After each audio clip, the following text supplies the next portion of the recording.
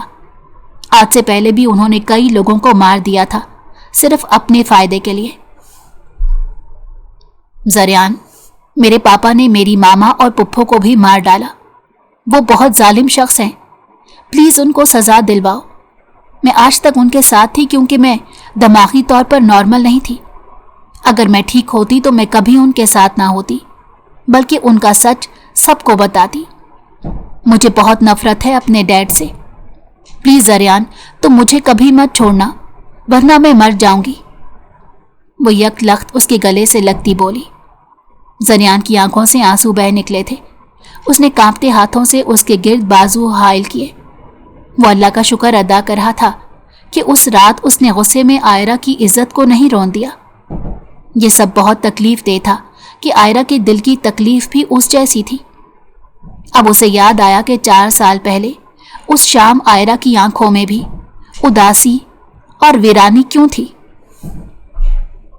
زریان، مجھے تم سے نکاح کرنا ہے، عائرہ نے خواہش ظاہر کی تھی۔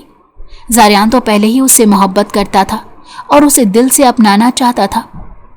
اس کی رضامندی کے بعد ان دونوں نے نکاح کر لیا۔ آج شام زریان کو عبید نے خبر دی تھی کہ ہمدانی صاحب پاکستان واپس آ رہے ہیں، کیونکہ عدالت میں ان کی پیشی ہے۔ زریان کے چہرے پر مسکراہٹ پھیل گئی، کیونکہ ان کا مقصد پورا ہونے والا تھا۔ عائرہ، کل کا دن ہماری جیت کا دن ہے۔ کل تمہیں اور ہمیں کورٹ جا کر ہمدانی صاحب کا سچ سامنے لانا ہے، وہ عائرہ کو سمجھاتے ہوئے بولا۔ جو ہی ہمدانی صاحب پاکستان کی حدود میں آئے، انہیں گرفتار کر لیا گیا۔ اگلے دن کورٹ میں انہیں پیش کیا گیا تھا۔ جب انہوں نے اپنے سامنے عائرہ کو کسی لڑکے کے ساتھ دیکھا تو ان کے ہوش اڑ گئے۔ پہچانا ہمدانی صاحب مجھے؟ اوہ، آئی ایم سوری، بلکہ سسر صاحب، میں زریان ہوں، شاہد صاحب کا بیٹا اور آپ کی بیٹی عائرہ کا شوہر۔ وہ ہنستے ہوئے اپنا تعارف کروانے لگا۔ ہمدانی صاحب کے ہوش اڑ گئے۔ انہیں سخت دھچکا لگا۔ ہمدانی صاحب کے خلاف جو بھی زریان نے ثبوت جمع کیے تھے وہ سب اس نے عدالت کے سامنے رکھے۔ کچھ گواہان بھی موجود تھے۔ عائرہ نے روتے ہوئے اپنے باپ کی سچائی بتائی تھی کہ کیسے انہوں نے اس کی ماں اور اپنی بہن کا قتل کیا تھا، زریان کی فیملی کو بھی کس طرح مارا گیا۔ یہ جھوٹ بول رہے ہیں، میری بیٹی کو ورغلایا گیا ہے، میں بے قصور ہوں، وہ لڑکھڑاتی زبان میں بولے۔ ان کے لہجے سے صاف ظاہر تھا کہ وہ جھوٹ بول رہے تھے۔ زریان نے سب ثبوت سامنے رکھے تھے، جس سے واضح تھا کہ ہمدانی صاحب نے آج تک جو بھی کیا وہ اپنے مفاد کی خاطر کیا۔ مزید لوگ بھی وہاں موجود تھے جو ان کے ظلم کا نشانہ بنے تھے۔ ہمدانی صاحب کی حقیقت سامنے آ چکی تھی اور انہیں بامشقت عمر قید کی سزا ہوئی تھی۔ اس بار ان کا پیسہ، دولت، کوئی بھی چیز انہیں بچا نہیں سکی تھی۔ عائرہ روتے ہوئے زریان کے گلے سے لگ گئی۔ وہ دونوں ہی اپنے غم یاد کر رہے تھے۔ عائرہ میری جان، بس اب رونا بند کرو۔ اس دنیا میں ہم ہمدانی صاحب کو ایک سزا دے چکے ہیں، اب روز محشر انہیں سزا ملنا باقی ہے۔ وہ عائرہ کے آنسو صاف کرتے ہوئے بولا تھا، پلیز زریان مجھے گھر لے چلو، وہ اسے التجا کرتی ہوئی بولی۔ اور آج زریان اسے فارم ہاؤس پر نہیں بلکہ اپنے گھر لے کر آیا تھا، اور پھر اس نے عزت سے اس کا تعارف اپنے ماموں اور خالہ سے کروایا تھا۔ ہمدانی صاحب چیخ رہے تھے مگر ان کی التجا کوئی نہیں سن رہا تھا۔ وہ جیل میں تنہا تھے جہاں کسی قسم کی روشنی بھی نہیں پہنچ رہی تھی۔ ان کا سارا مال اور قیمتی چیزیں حکومت نے ضبط کر لی تھی اور وہ جیل میں تنہا رہ گئے تھے۔ تنہائی انہیں پاگل کر رہی تھی۔ دن سے ہفتے، ہفتے سے مہینے اور مہینے سے سالوں گزر گئے اور وہ اس تنہائی میں ایک ذہنی مریض بن کر رہ گئے۔ یہ سزا بڑی اذیت ناک تھی کہ انہیں ساری عمر صرف بے بسی کی زندگی گزارنی تھی۔ اگر آپ کو ہماری کہانی پسند آئی ہو تو ہمارے چینل کو لائک کریں اور سبسکرائب کر دیں۔